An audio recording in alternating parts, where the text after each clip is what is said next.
everyone, welcome back to Psychology of Rock. If you're new here, my name's Nina, and I am so excited today because we finally have a brand new Warning song to dive into, and I'm even more excited because apparently there is an entire new album coming this year, which we will definitely cover. But I want to say right away, I'm so sorry it's taken me so long to get this video out. I was doing all this work travel and then I got sick, but I am officially back. And if you've been following me this channel for a while, you know that I have unwavering support for these ladies. I think they are insanely talented, and even beyond their music, like everyone else, I just think they are truly incredible, humble, charismatic, intelligent people that fully deserve all the attention they're getting. So today we're going to be doing a full analysis and breakdown of the brand new single, Kerosene. I want to talk about what I think the true meaning really is and the motivation behind it. And I also want to speculate about what I think the theme of the new album is going to be and why I think that. So we have a lot of things to get to, but on top of all of this, I also want to put my bias aside and give an honest response to some of the criticism I've heard about the song and give my take on the direction the band is going and the possible psychology behind that. And as always, I would love to hear your thoughts, so please leave them in the comments. I know that as a community, we just love these ladies so much, and I also know that the majority of subscribers to this channel are just as invested in the Warning as I am. You guys never fail to add a lot of insightful commentary that I very much enjoy reading, so please don't hold back. Also, if you're new to the channel, you can also check out the entire Warning playlist that I have posted. There's probably like 30 videos in there now, and I will certainly be covering every song off the new album. But for now, let's start by talking about the actual track, which I think is a lot of fun. It is extremely catchy, even though it's heavy, maybe slightly more commercial sounding than we're used to hearing, but I definitely think that's by design, and I think at its core, it is absolutely still a signature Warning song. In fact, although the production is very different, it actually reminds me a lot of the track Psychotic from Queen of the Murder Scene, which I absolutely love. I also think it's very in line with many of the tracks off of Keep Me Fed, especially the song More. It's got that awesome thunder-sounding bass. I think Ali really shines in the song. It does sound pretty heavily compressed, and I'm not a huge fan of the distorted vocals, only because I think Dany genuinely has one of the best voices in rock right now, and I feel like it kind of takes away from how truly magnificent it is. But I do think it works for the feel of the song, and overall I just think it's a very enjoyable, solid track that looks like they're having an absolute blast performing. I like it much more than Love to Be Loved, and I think it will end up bringing in a lot of new fans. And as expected, the live version is even better than the recording because that really is where they shine the most. But like I said, I do want to talk about some of the criticisms I've heard about the song, but before I do that, I have to say that I honestly don't think that the Warning is even capable of writing a bad song. So I think really, if some of the fans are critiquing the song in this way, what they're really doing is simply rating it against their older material. Because I think no matter what anyone thinks about any of their tracks, I truly believe that in almost every case, if they were hearing them for the first time and this was the song they were presented with, they would be totally impressed and want to check out their other material. If this was my first Warning song, I would definitely want to hear more. And of course, that's not to say that criticisms can't be valid or that people should not have the right to their own opinions, especially when they're coming from a good place, which is not always going to be the case. But I think for the most part, when we're talking about the Warning, they actually are. Die-hard Warning fans are not at all casual listeners. They know just about everything they could about the band and are completely invested. Many of them have been fans of theirs since the absolute beginning and have supported them at every single turn. Most also tend to be lifelong music fans that are extremely knowledgeable about the topic. In fact, a lot of the fans are musicians themselves or just have been actively involved in the scene for a very long time. Many also know a lot about recording and production and what it takes to succeed in the business, which is likely part of the reason that they were so drawn to the band in the first place and so impressed by them. We had these literal children at the time doing absolutely incredible things in music that we simply hadn't seen in a while. Before they stepped on the scene, in my opinion, music was just in a really bad place for a very long time. I mean, of course, there are some exceptions, but we really weren't seeing the same level of musicianship or showmanship or songwriting that we had in the artists that we grew up with. The Warning was the band that gave me hope in the next generation and got me excited about new music again. And I have heard countless other people say the exact same thing, that it really was them that brought life to the scene again. Before I found the band, I was mostly just listening to the exact same albums that I had been for decades. Not because I didn't want to find new music, I just genuinely could not find anything that I connected with in that same way. It was right when they released the Mayday EP that I found them, and I was just completely blown away.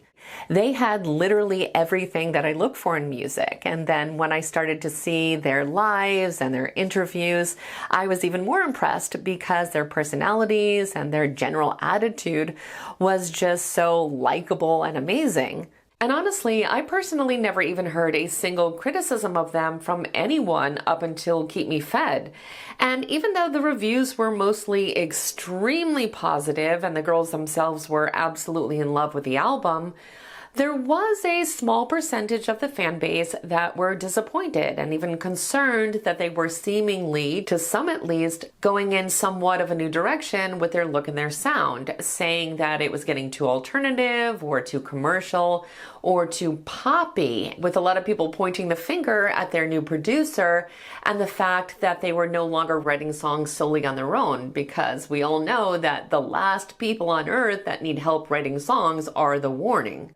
And with Kerosene, I think it's almost ironic that there is this kind of negativity from some of the fans about the song, because that is exactly what the track is addressing to begin with. I don't think this song has a lot of hidden meaning. I think it is pretty direct.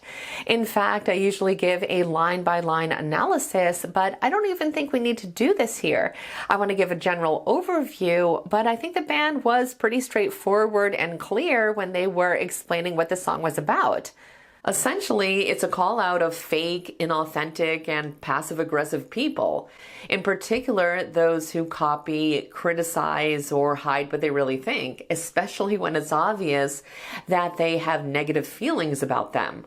They did state, however, that it's not about any specific person. It is not a diss track. The song is more in the vein of acting out a hypothetical situation where this is happening and just kind of egging on this person to tell them how they really feel and tell them that they see right through them and that they know deep down that they envy them and they're obsessed with them enough to follow everything they do, even though in public they are criticizing them.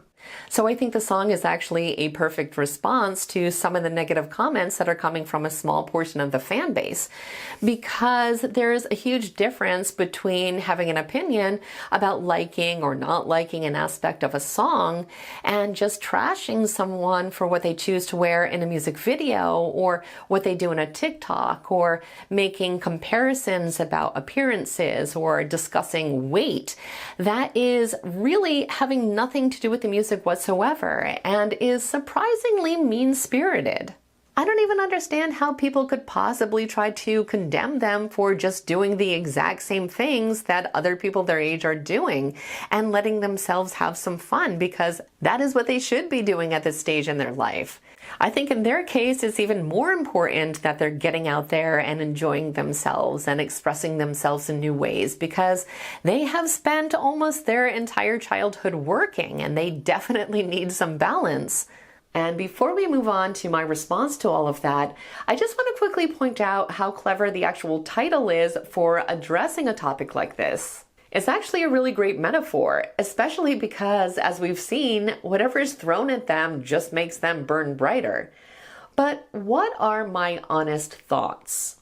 Well, I think as a fan base, we really just need to trust in the band more and understand that they are evolving and growing, and artists need space to do that. Ale has said on multiple occasions that at this stage, they really just want to have fun, and I think that this song reflects that. They have been working for well over a decade now, which is so much longer than most bands are able to make it. Being able to have fun and to truly express themselves is what's going to allow them to keep going, because it's like work and play at the same time. And if we want them to keep touring and putting out albums, they literally need this freedom and space. In fact, I want to go ahead and officially speculate that that is the theme of the next album: freedom. Just giving themselves permission to boldly take creative liberty no matter what people say about it. No longer feeling the pressure to look or be or even sound any kind of way. In fact, a few weeks ago, they put out this tweet that was just binary code, but the translation worked out to be the word free, which is exactly how I sincerely hope that they truly feel. And we never know, the album isn't even out yet. This could be their very best yet. But either way, it's part of their story. They're simply sharing with us who they are at this moment in their lives, and there will continue to be more stages and more evolution. As a diehard Rush fan, I've come to embrace that. A lot of their albums that I initially felt conflicted about, I actually grew to love and appreciate, even though they weren't the same sound as their earlier work that I was so attached to. And that's not to say that we shouldn't have preferences. It would be weird if we didn't. And I don't think that shows a lack of support in any way. I will admit that while I still enjoy songs like Kerosene and more, I do tend to have a stronger connection with their more cerebral and emotional songs. But again, I don't think that all songs need to be that deep. I mean, Back in Black is probably one of my favorite songs of all time, and the lyrics are actually the very last thing I'm thinking about when I'm listening to it. And I think there is a place for that. And I'm not saying that this song or any of their songs are meaningless. It certainly has meaning. We may not have to dig quite as deep to find it, but I think that was exactly their intent. They are phenomenal songwriters, and that is never going to change. It's just a matter of personal preference, what style of song you prefer. But I think they hit the target with what they were trying to accomplish here, and I think it's great, especially the video. I think it gave them a fantastic avenue to reach new fans through social media. I must say that I was not expecting the TikTok dance trend, but I actually love that they're doing something this unexpected and different that they genuinely look like they're having so much fun with. My entire feed is now filled with other young women filming themselves doing the dance, so they definitely succeeded in starting a trend. And for all the people saying that it seems really out of character for the band, I really don't think so. I mean, it's not what we're used to seeing them do on screen, but off screen we see Pao doing K-pop dances all the time. And honestly, one of my favorite clips ever is Ale taking one for the team and going along with Pao teaching everyone the choreography to that JoJo Siwa song. Her face in that video makes me laugh every single time. It's like an introvert's biggest nightmare. But fast forward 2 years later, and she looks like she's having the time of her life in the video. So I think we just have to, again, start expecting the unexpected. I also want to address the comment that I keep seeing about people not liking this part in the song because they think it sounds too much like cheerleaders, and they say that has nothing to do with rock. But there's actually a lot of rock and metal songs that sound like that. In fact, this song, Be Aggressive by Faith No More, literally samples cheerleaders, and that song completely rocks. It also makes me think back to the Smells Like Teen Spirit video that features cheerleaders. And also, when you hear the song live, I don't think it really sounds like that anyway. I think it's really the music video that's giving us that association. But either way, I really do think it works for the song, and I think the audience absolutely loves it. From the clips I've seen, they're all doing the dance, so obviously they did something right. And while I can recognize that it's probably not aimed at my particular demographic, I think it is a good choice because in reality, even though we seem to be very possessive over the band, the fan base is all ages. And while of course it's true that our exposure to a band is what gets us hooked, and it's natural to want more of that exact thing because we think it's so great, the truth is that most bands will continue to evolve their sound and experiment with new things, which not everyone is going to like, but it is a need. And I support them 100% on this journey, and I'm just so thankful to have found them because their music continues to inspire me, and I just really enjoy them as people. I cannot wait to hear the new album, and I already love the song Ritual. It sounds almost progressive to me, which is right up my alley. So I definitely look forward to seeing everything else they've been working on. So those are my thoughts on Kerosene, but as always, I would love to hear yours. This channel has the best comment section. I greatly look forward to reading everything you have to say. I want to thank you so much for being here, and I will see you in the next video.